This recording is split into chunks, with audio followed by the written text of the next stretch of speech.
Assalamualaikum dan selamat sejahtera. Nama saya Hajar Umairah binti Muhammad Nasir dan hari ini saya dan ahli kumpulan saya akan membincangkan tentang pemindahan organ bagi subjek Sains, Teknologi dan Pemikiran UHID 2302 Seksyen 12. Ahli kumpulan kami terdiri daripada Nurin Hanis Osman, Hajar Umairah Muhammad Nasir, Nurul Atifah Abdul Jalil dan Farah Kamalia Nur Azman. Isi kandungan slide kami terdiri daripada pendahuluan, peranan sains dalam kehidupan, hubungan antara manusia dan agama, kepentingan sistem nilai dan etika, dan kesimpulan. Pemindahan organ adalah proses perubatan di mana organ dikeluarkan daripada satu tubuh badan dan diletakkan dalam tubuh penerima untuk menggantikan organ yang rosak atau hilang. Sejarah pemindahan organ dunia pertama adalah pada tahun 1954 yang melibatkan buah pinggang, seterusnya pada tahun 1960 yang melibatkan hati, jantung dan pankreas, dan pada tahun 1980 yang melibatkan paru-paru dan usus. Sejarah pemindahan organ di Malaysia pula adalah pada tahun 1975 yang melibatkan kornea dan ginjal, dan kini hati, jantung dan paru-paru juga terlibat dalam proses pemindahan organ. Terdapat 4 jenis pemindahan organ iaitu autocantuman, iaitu pemindahan tisu dalam individu penerima yang sama, allocantuman iaitu pemindahan organ atau tisu antara dua individu yang berbeza genetik yang dalam satu spesies yang sama, synergic iaitu perpindahan dari satu tubuh ke tubuh lain yang identical, misalnya kembar, dan xenocantuman iaitu perpindahan dari satu tubuh lain yang tidak sama spesiesnya. Terdapat dua komponen pemindahan organ iaitu eksplanasi iaitu usaha mengambil jaringan atau organ manusia yang hidup atau yang sudah meninggal, dan implantasi iaitu usaha menempatkan jaringan atau organ tubuh tersebut kepada bahagian tubuh sendiri atau tubuh orang lain. Terdapat organ dan tisu yang boleh dipindahkan, contohnya kornea, jantung, paru-paru, perut, hati, otak, darah, tulang, usus dan buah pinggang. Saya Farah Kamalia akan menerangkan keberhasilan pemindahan organ yang terbahagi kepada dua iaitu adaptasi donasi dan adaptasi penerima. Adaptasi donasi ialah usaha dan kemampuan menyesuaikan diri orang hidup yang diambil jaringan atau organ tubuhnya. Adaptasi penerima pula ialah antara usaha dan kemampuan diri dari penerima atau organ tubuh baru sehingga tubuhnya dapat menerima atau menolak jaringan atau organ tersebut untuk berfungsi dengan lebih baik. Terdapat beberapa perbezaan penerimaan pemindahan organ mengikut agama seperti Kristian, Buddha, Hindu dan Islam. Bagi agama Kristian, mereka menggalakkan penganutnya membantu mereka yang memerlukan serta kesediaan penerima dikawal dengan undang-undang bagi mengelakkan eksploitasi. Bagi agama Buddha pula, mereka menerima penerima organ dan pemindahan organ di mana ia merupakan perbuatan yang mulia. Bagi agama Hindu pula, mereka tidak menengah atau menyekat selagi ia dapat menyelamatkan nyawa orang lain. Terdapat beberapa hukum pemindahan organ mengikut agama Islam iaitu secara asasnya ialah harus. Ini kerana pemindahan dan penerimaan organ memenuhi tuntutan memelihara nyawa manusia yang merupakan salah satu daripada maqasid al-syariah. Tetapi ianya haruslah mengikut syarat-syarat yang ditetapkan oleh agama Islam seperti tidak memudaratkan penerima yang masih hidup dan pemindahan dilakukan dengan kebenaran daripada penerima.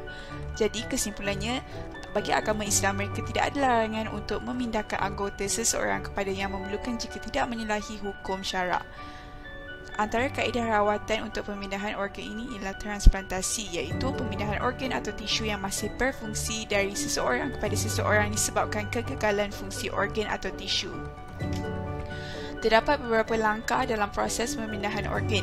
Langkah pertama ialah setelah pengesahan kematian oleh pihak hospital, keluarga akan membincang antara satu sama lain tentang penerimaan organ.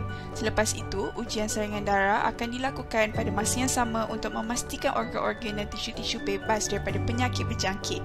Selepas itu, seseorang mendapat kebenaran bertulis daripada waris, pemindahan pengambilan organ dan tisu penerima akan dijalankan. Akhir sekali, proses pemindahan organ boleh mengambil masa dari 2 hingga 8 jam bergantung kepada bilangan organ dan tisu yang diperolehi. Ianya dijalankan di Dewan Bedah dalam keadaan suci. Assalamualaikum warahmatullahi wabarakatuh. Nama saya Nurul Atifah binti Abdul Jalil dan saya akan meneruskan pembentangan berkenaan penerima. Bagi penerima, proses penerimaan organ tidak melibatkan sebarang pembayaran bagi penerima. Mereka yang berhasrat untuk menerimkan organ selepas kematian boleh mengisi borang pengikrar penerima organ di semua hospital kerajaan atau memuat turun borang di laman web Pusat Sumber Transplant Nasional. Semua pengikrar penerima dinasihatkan memberitahu ahli keluarga akan hasrat mereka untuk menerima selepas meninggal dunia bagi melakkan kesalahfahaman yang mungkin akan berlaku. Borang yang telah dilengkapkan perlu dihantar kepada Pusat Sumber Transplant Nasional.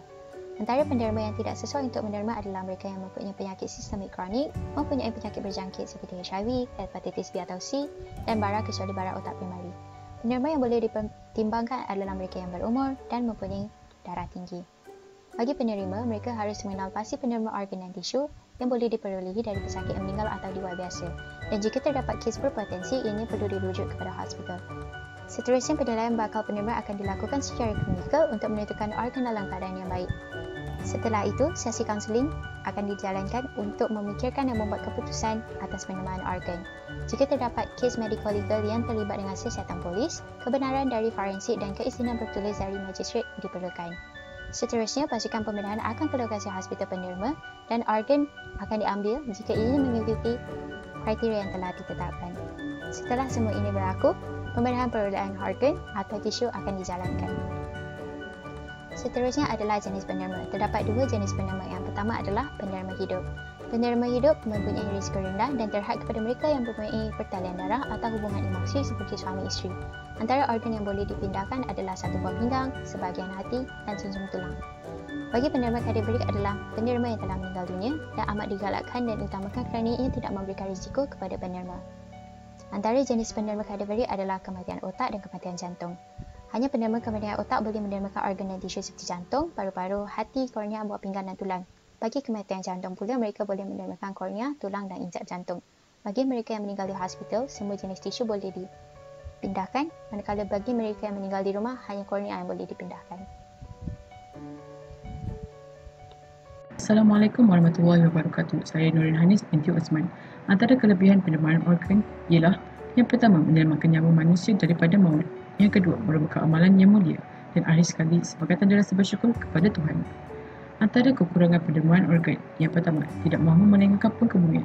Yang kedua, anggap agama tidak membenarkan. Yang ketiga, tidak menerima hakikat kematian otak itu bermakna pesakit sudah mati. Yang keempat, takut salah dari segi undang-undang. Yang kelima, takut yang si mati tidak sempurna di akhirat sebab ketiadaan organnya. Yang keenam, tidak tahu kehendak si mati dan akhir sekali tidak mahu menyiksa atau mencacatkan mayat. Statistik menunjukkan pemilihan organ di Malaysia mengikut kaum. India sebanyak 22%, Melayu sebanyak 7%, China sebanyak 59% dan lain-lain sebanyak 11%. Penerimaan organ. Tahap rendah. Kesedaran dalam kalangan masyarakat tentang kepentingan penerimaan organ masih lagi pada peringkat rendah kerana kurangnya pendedahan tentang penerimaan organ.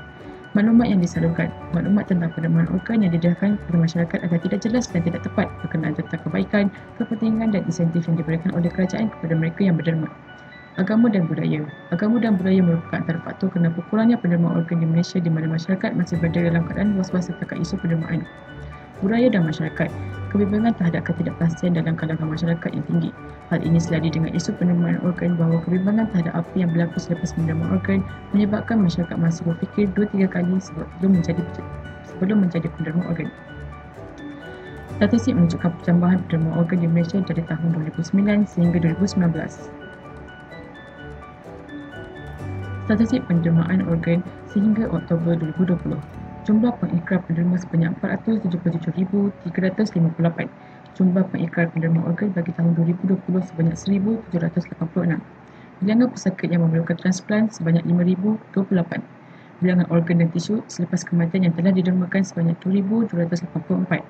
Bilangan kes penerimaan organ dan tisu bagi tahun 2020 sebanyak 36. Jumlah penerima sebenar selepas kematian sebanyak 733. Jumlah pemberian transplantasi sebanyak 2,460.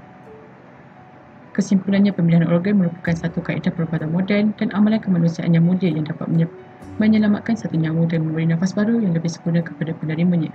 Melalui penerimaan organ ini, ia mampu melahirkan individu dan masyarakat yang mempunyai rasa tanggungjawab untuk membantu antara satu sama lain tanpa mengira latar belakang, bangsa, pangkat dan harta. Jelaslah bahawa menerima organ mempunyai banyak kepentingan kepada masyarakat dan negara. Sekian, terima kasih.